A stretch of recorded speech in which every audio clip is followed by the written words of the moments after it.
Good morning, everybody, and welcome to Tea Tuesday. That's right, Tea Tuesday. And this is an open collaboration, and it is hosted by Life with Patti and Kathy's Favorite Things. That's right, Life with Patti and Kathy's Favorite Things. So what you do, each Tuesday, you just take a drink of your choice, come on, do a craft, laugh, talk, do whatever you would like. That's right, do whatever you would like. Everything will be down in the description box. I have nothing to drink because I just don't feel like having anything today. I may take a day or two off. I am not feeling real well. Since I had my fall and my UTI, I haven't seemed to get over it. I don't know what's going on. So the doctor's working with me. I got to get better because I leave in a couple of days for my trip. So please bear with me because I don't feel good. Don't feel kipper at all. But let's get started. We're going to read Brenda Gant, Lingering Around the Table, you all. I just would like to let you know that she's coming out with a third book. You have to be on a list. You prepay. You're on a list, and it will be coming out before Thanksgiving. That's right, coming out before Thanksgiving.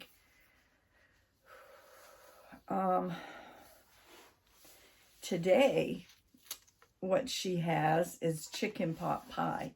We all know, we all like our chicken pot pie, right? It says, talk about a one-pot soul food meal that is truly it. After you try it for the first time, your mouth will start watering just thinking about it. You can chop the vegetables and make the dough a day in advance and then put it together when you're ready to pop it in the oven. I like that. So if you're busy that day, you can pop it in the oven. Make everything up the day before. That's good. You want 1 5-pound whole chicken, 6 large carrots cut in circles, and then you want some dumpling dough, salt and pepper to taste, 1 15-ounce can of English peas. I like English peas. 5 hard-cooked eggs sliced, 3 tablespoons of salted butter softened. In a large pot, cover the chicken with salt water and bring it to a boil over medium-high heat. Cook until tender. Remove the chicken, drain and save the broth, about 8 cups. That's a good amount of broth. Shred the chicken, discarding the skin and bones, and set aside. In a medium pot, cover carrots with water and bring to a boil. Over medium-high heat, cook until almost tender. I like carrots. Do you all like carrots? Put it down in the comments if you like carrots. Make sure not a bowl too long or they will tear up. Set aside. Divide the dumpling dough into 3 portions. Roll out 1 dough portion as thin as possible. I'm not a real big dumpling person.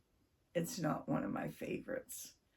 Cut into strips. In the same large pot, bring the broth, salt, and pepper to a rolling boil over medium-high heat. Immediately start dropping the dumplings into the broth mixture. Quickly roll out another dough portion. Cut into strips. Drop the dumpling into the broth mixture with the other dumplings. Cook 10 to 15 minutes. Remove the dumplings from the broth with a slotted utensil and reserve the broth. Preheat your oven to 350.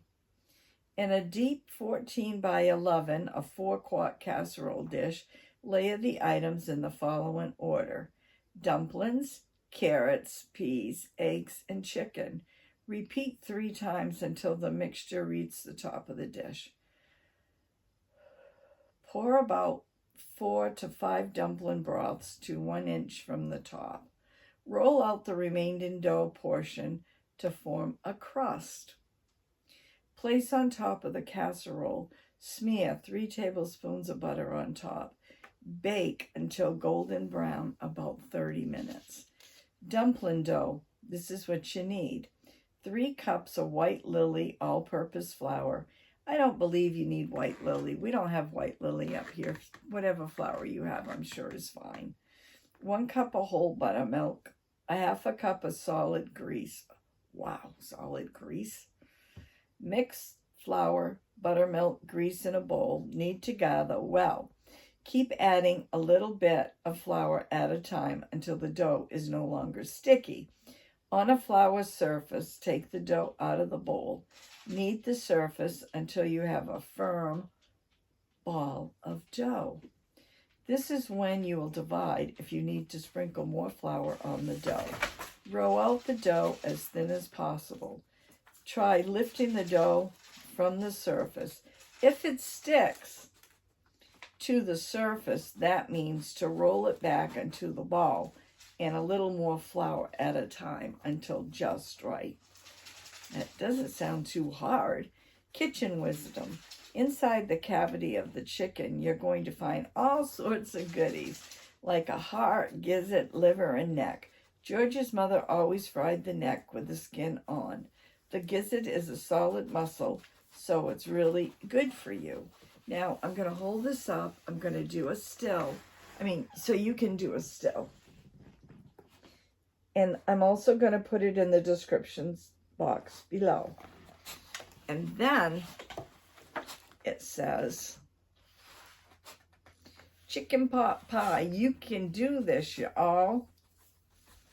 And this is her layering and doing everything with the pot pie. And that's Brenda Gant right there. Wonderful, wonderful lady, Christian lady. I want to thank you for coming in to Tea Tuesday. You never know what's going to be on my videos. As you can see out the window, it's a beautiful sunny day here in Maine. And I think starting tomorrow, we might get a little bit of rain and showers, and it's not going to be so good. Today's only going to be in the high 70s. We've been in the high 80s. So that's going to be a cool down for us. Oh, yeah. I'm looking at next week's recipe. It's going to be a good one, y'all. How do you like that? I'm trying to get my southern accent, you all, under control. That's a hard one to do for me when you're a northern gal. But I'd like to thank everybody again for coming in.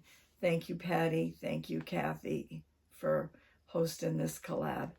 And I will see everybody maybe in a few days or tomorrow. It all depends how I feel when I wake up in the morning. Okay, have a great day. God bless. We'll see you on my next video. Bye now.